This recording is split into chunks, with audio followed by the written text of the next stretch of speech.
still swore to me that he didn't know. And come to find out, like, after we separated, like, he was on my phone playing and shit. And so I had took my phone back, and his shit was still logged in. And I got in his shit.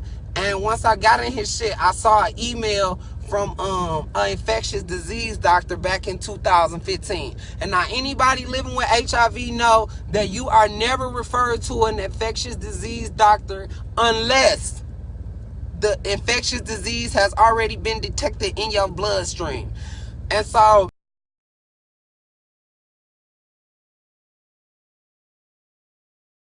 that she said, I just think that I just always thought that you would always protect yourself, because I always have, like, I always call my mom.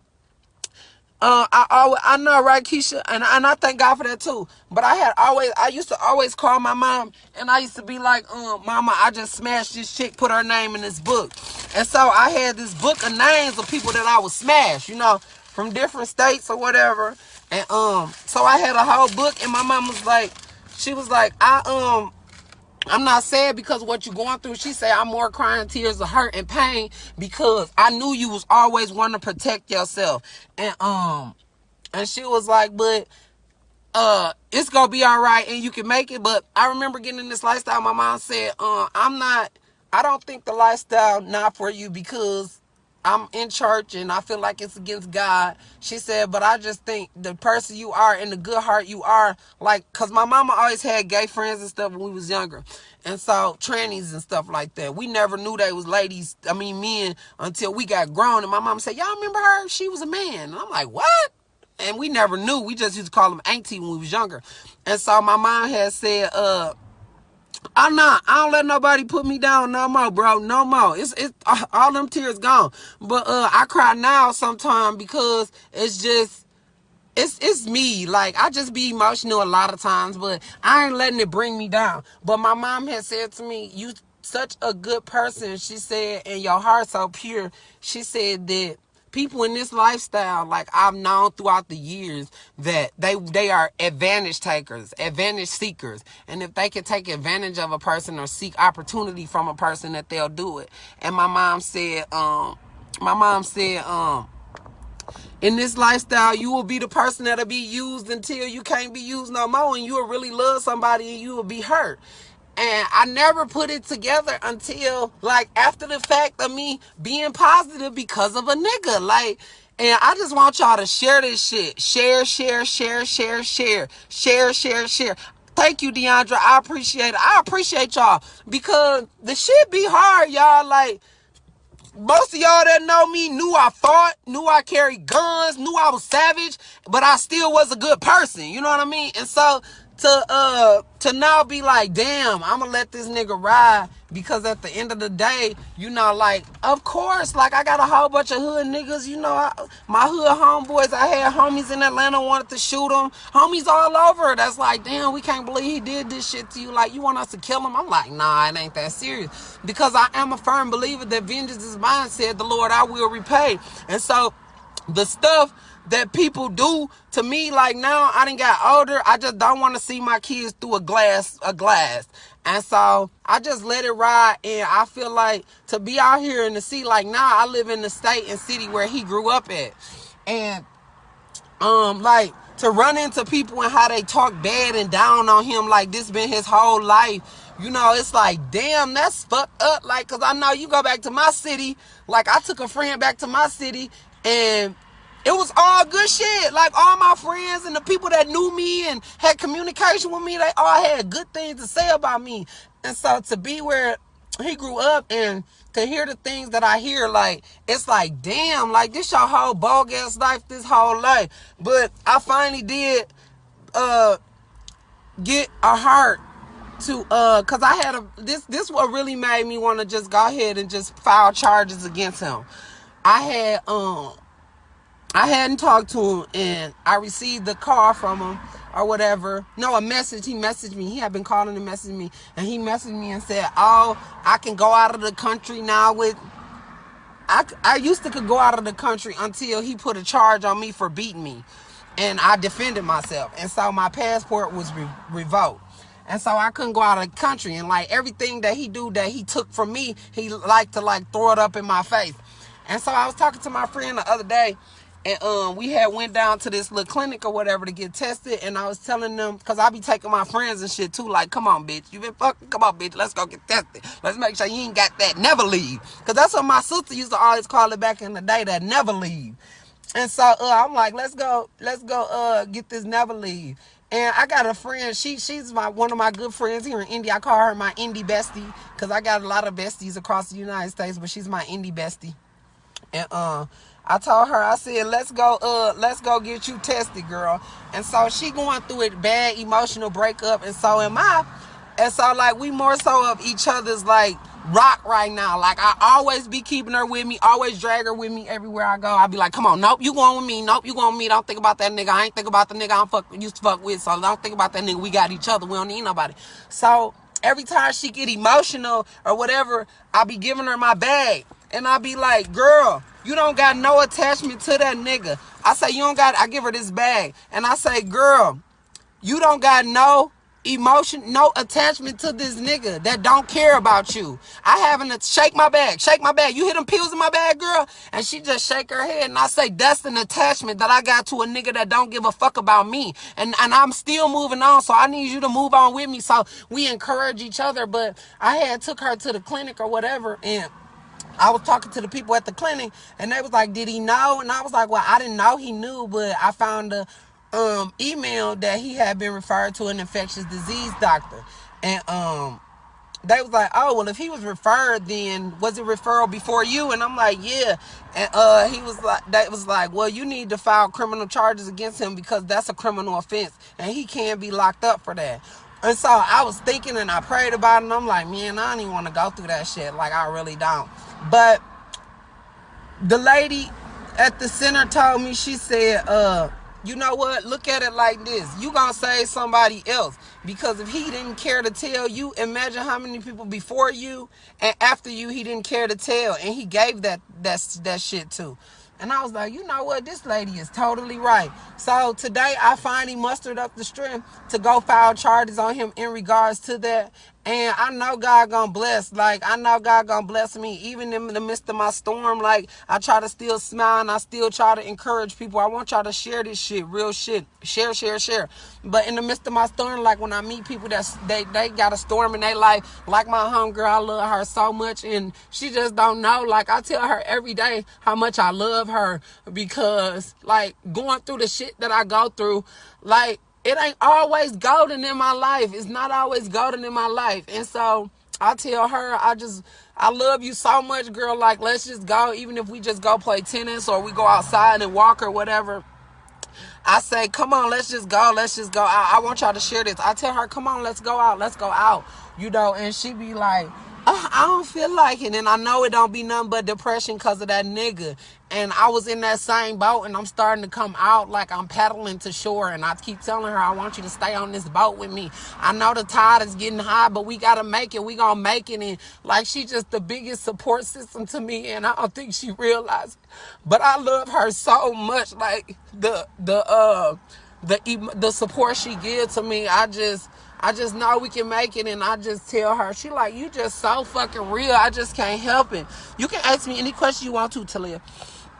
And I always tell her, shake that bag. If I get to looking at her and she looks sad, or she say something about her ex, I'll be like, shake that bag, bitch. Shake that bag. What's in that bag? That motherfucking Genvoya, bitch. You know what that is? Shake that bag. Shake that bag. And she be like, you so stupid. Stop saying that. And we laugh about it. And I said, Barbier, I'm just so glad that I have gotten to the point now where I can see the light at the end of the tunnel. My tunnel was turning left, right, up, down, and I just couldn't see no light. And I felt like I was just crawling through this tunnel. I was just army crawling through this tunnel where I couldn't see nothing.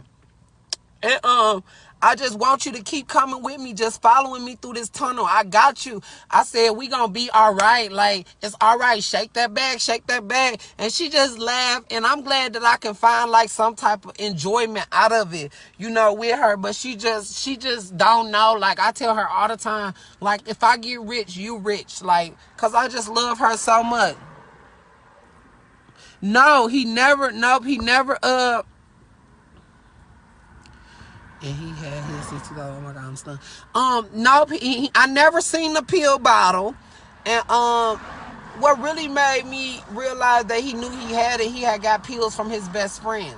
And I'm guessing maybe they had been taking the same thing, but he had already told me. I want you to share this, Trevor. I want y'all to share this. But back to you, Talia. He just told me his best friend had HIV, and he had some pills in a bag one time, and I'm a real clean person. Everybody know me. My house always fucking spick and span clean. My friend Summer Rain, who live in Atlanta, she always tell me, boy, if you ain't cleaning your house or your car, you're cleaning your ass. And so I was cleaning up the house, and I had seen some pills in the Subway bag. And I was like, is this trash? And he was like, no. And I was like, oh, okay, what's that? And he was like, that's my pain pills. And it was so many. And I said, let me see. And he wouldn't let me see. He wouldn't let me see the pain pills. And so I went in the bathroom.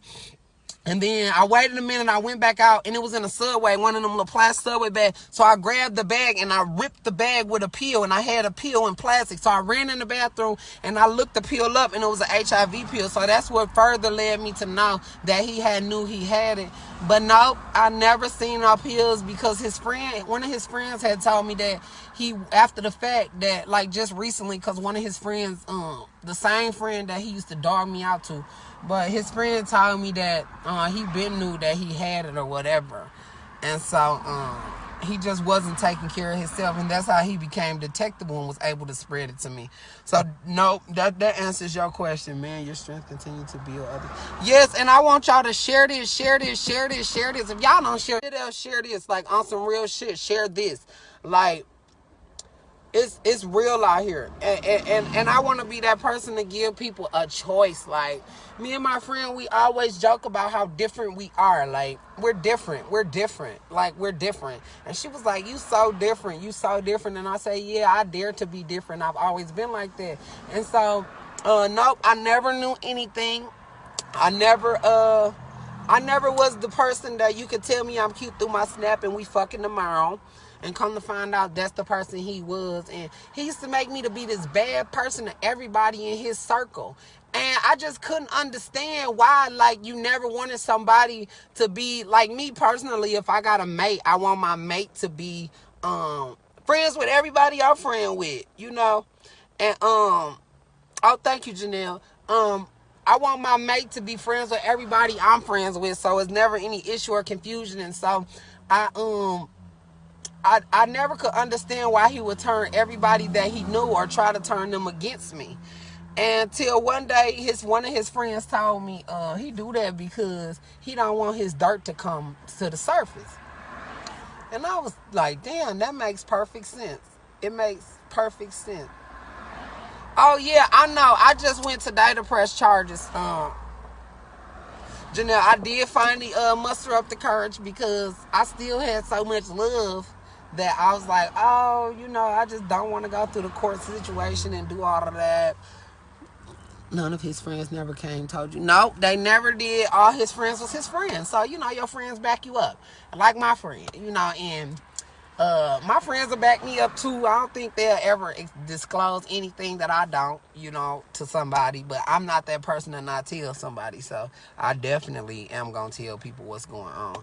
But I definitely mustered up the courage today to go and file a charge against him, and they called it. It's a sexual crime, and it's attempted murder and reckless endangerment of health or some shit. That's what the officer told me. But it's just, the shit is real. That's what I aim to do. That's what I aim to do, Janelle, like on some real shit. So I just want y'all to share this a million times. Tell people to share it on your stat. When you put it on your stat, put share. Let's bless somebody. Let's help somebody. Because it's been so many times when, like, I was telling my friend Barbier, I said, girl, shake my bag. The one I say shake my bag to, I was telling her the other day, I was like, girl, I'm going to show you this book I got. And she's like, what's in the book? I was like some notes. And she's like, what type of notes? And I was like, I ain't even going to lie to you. Like, I had wrote suicide letters to my mom, my grandma, my kids, all 6 of my children, to my aunts, my favorite aunts, and my cousins, and like I had like 20 or 30 suicide notes in here to different people that I had been writing throughout this time. People that was very important to me, like my best friend Corey, my best friend Precious. Like I had wrote my best friend Fantasy. Like I had wrote all of these suicide letters, and so one day I was thinking to myself, I'm like, this was just like recently. Like I pulled the book out and I looked and yeah, I know, but it ain't that. I ain't gonna take it that far, you know. But I I had a book of suicide notes, letters basically, to all of these people in my life, and so just a couple days ago I pulled my book out because I always like to write sometimes, and like when I'm in my own privacy, and so I got to writing in my book, and just all positive stuff started coming out, and so at the end of it, it was like I wasn't writing. It was like somebody else writing for me, but it was they was using my hand. And at the end of one of the letters, like this one wasn't a. I know. Queelar was one of the people that I cried to a lot, and Queelar, I thank you so much. Like I have good people in my life that been going through this shit with me the whole time. But Queelar, I know you always praying for me, and I know you genuinely love me. But back to the notes, I was writing just some regular notes, and at the end of this little letter I was writing, it wasn't a suicide letter, it was just a regular letter. And so at the end of the letter, I could remember writing, and you are worth living. You are worth living. Living is worth you. And I was like, wow, and I go back and I look at that page and to see all the suicide letters that I had wrote. Like, I see now, like, the impact that I had on people's life. Like, when I wasn't on Facebook, people were sending me so many messages saying, oh my God, where you at? And, where you at? Where you been? We miss your energy. And I just thank God for those people. It was this guy that I never met before, and one day I was over it, and he had he came through my Facebook and called, and I gave him my number, and he just encouraged me so much. And so Keith, shout out to you for the encouragement. I thank you. Like, I want to personally shout out the good people in my life. I thank y'all and I love y'all, and I want y'all to share this. Share. I'm gonna get off this stat, but I want y'all to share this and live to love and love to live. Because if you live to love a stranger every day, you'll love living every day. And follow me on the book. Follow me on Snap. I love you guys.